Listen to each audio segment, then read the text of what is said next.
अवलाद छठी मैया।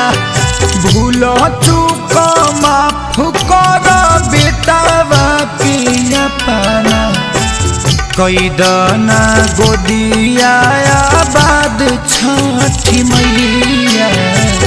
कैदना गोदिया आबाद छठी मैया।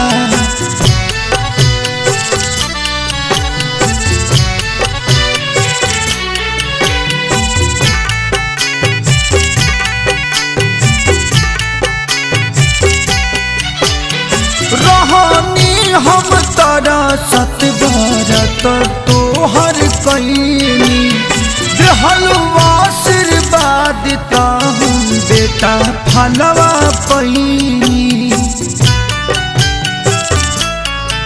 हाँ रहनी हम तारा सत भरत तोहर कैनी, देहलवा आशीर्वाद ताहू बेटा फलवा पैनी।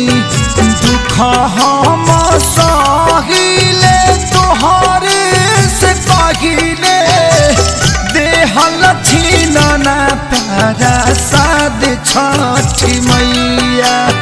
भूल चूक माफ कर बेटावा के अपना, राख हमार गोदिया आबाद छठी मैया।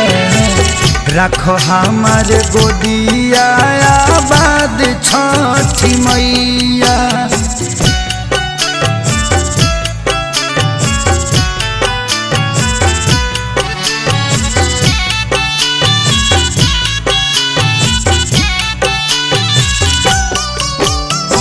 हमनी के दे दमाई ओकर सारा दुखावा, माथे दौड़ा लेके आई कन्हवा पर उखावा।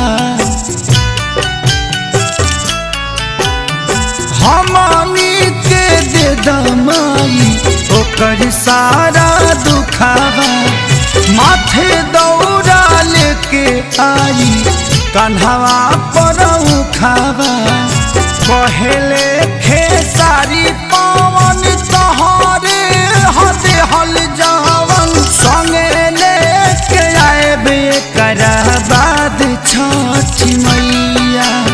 भूल चूक माफ कर बेटावा के अपना, राख तू गोदिया आबाद छठी मैया। राख तू गोदिया आबाद छठी मैया। भूल चूक माफ करे मैया, परसल करब हम बारा, परसल करब हम बारा। सेवा करब ससुर सासु माई के,